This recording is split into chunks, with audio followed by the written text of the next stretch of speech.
जब मुस्लिम लीग नून की गवर्नमेंट थी, नवाज शरीफ वज़ीर आज़म था, तो मुल्क तरक्की की रफ्तार में कैसे दौड़ रहा था। हमने अच्छे अच्छे काम किए, मुल्क और कौम की तरक्की वाले काम किए। हर दफा हमें निकाल दिया गया। क्यों निकाल दिया गया? कम से कम मुझे पता लगना चाहिए कि 1993 में क्यों निकाला गया। मुझे पता लगना चाहिए कि 1999 में क्यों निकाला गया। हम सही थे। आज वक्त साबित कर रहा है कि हम सही थे। ये कैसे मुमकिन है कि आपके हमसाए तो आपसे नाराज हों या आप उनसे नाराज हों? नाराजगी के अंदर आप रह के तो दुनिया में कोई मकाम हासिल करें। अपने मामलात को हमें इंडिया के साथ भी ठीक करना है, अफगानिस्तान के साथ भी ठीक करना है, ईरान के साथ भी मजबूत करना है, चाइना के साथ और ज्यादा मजबूत करना है। यहाँ तो हमारे पीछे सीपैक को भी सैबोटाज करने की कोशिश की गई।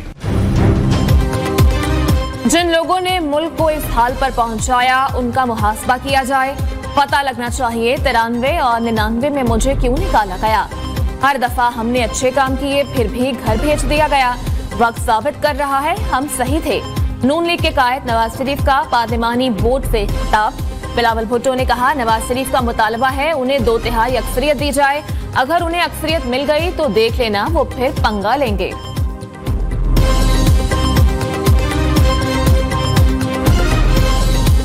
रायबंद का वजीर आजम ने अब 3 बार वजीर आजम तो बन चुका है और कोशिश में है कि उसको 4थी बार सिलेक्ट किया जाए।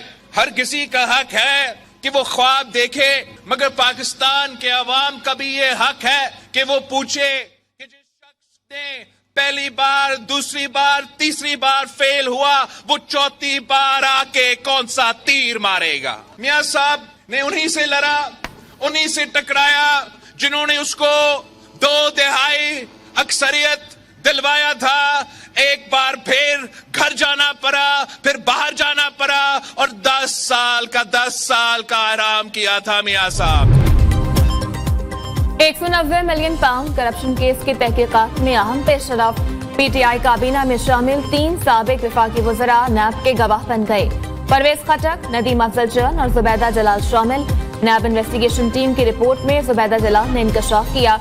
काबीना मेंबरान ने 190 मिलियन पाउंड की तहकीकात कराने की सिफारिश की थी।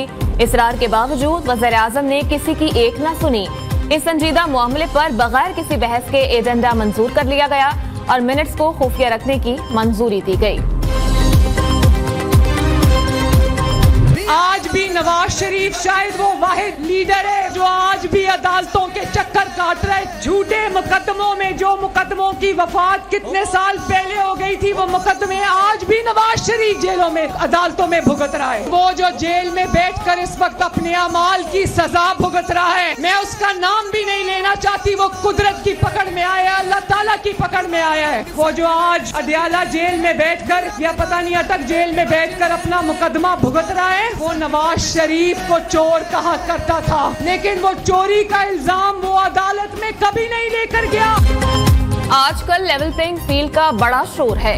नवाज शरीफ आज भी पेशियां भुगत रहा है। अगर ये लेवल प्लेइंग फील्ड है तो दुआ है ऐसी लेवल प्लेइंग फील्ड किसी को न मिले। चीफ ऑर्गेनाइजर नून लीग मरियम नवाज के जलालपुर जट्टा में वर्कर्स कन्वेंशन के दौरान सियासी हरीफों पर वार।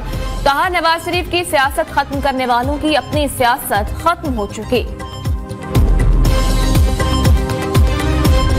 There is a huge debate about the human rights violation and in the manner the police force takes on terrorists particularly.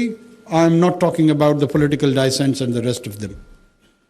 And there is a huge debate around there, and I see a lot of refined intellectuals who are quite accomplished in academic pursuits of their own. I'm not undermining that. But what I'm referring over here is that there is no gospel truth. अमन के लिए सियासी जमातों को बैठकर कानून साजी करनी चाहिए। कोई भी माशरा अफरा तफरी का मुतहम्मिल नहीं हो सकता। आइन के तहत कोई गिरोह पुरतशद्दुद कार्रवाइयों में मुलव्वस नहीं हो सकता। वज़ीर आज़म अनवारुल हक काकड़ का इस्लामाबाद में तकरीब से खिताब। कहा, माशरे में बेहतरी के लिए रवैयों को तब्दील करने की जरूरत है। पुलिस ने मुल्क में अमन के लिए बहुत कुर्बानियां दी। दहशतगर्दी के खिलाफ जंग में 90,000 अफराद शहीद हुए।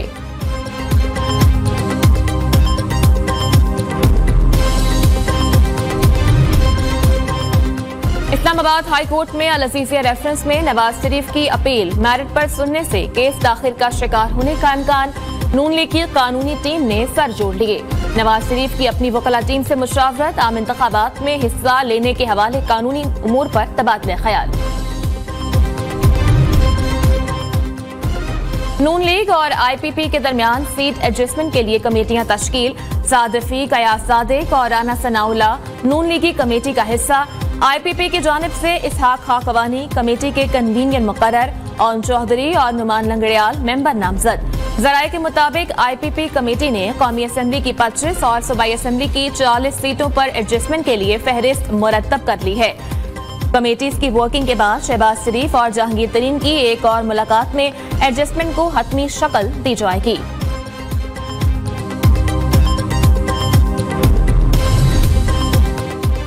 सरकारी हज स्कीम के तहत दरख्वास्तों की कम वसूली।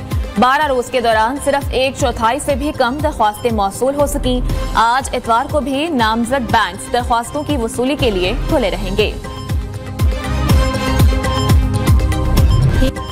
सवार मोहम्मद हुसैन शहीद निशान हैदर की 52वीं बरसी आज मनाई जा रही है। उन्होंने पाक भारत जंग में हिस्सा लिया और 10 दिसंबर 1971 को शाम 4 बजे भारतीय फौज की मशीन गन से निकली गोलियां उनके सीने पर लगीं और वो वहीं खालिक हकीकी से जा मिले। उनकी इसी बहादुरी के एतराफ में पाक फौज ने उन्हें आला तरीन फौजी एजाज निशान हैदर से नवाजा।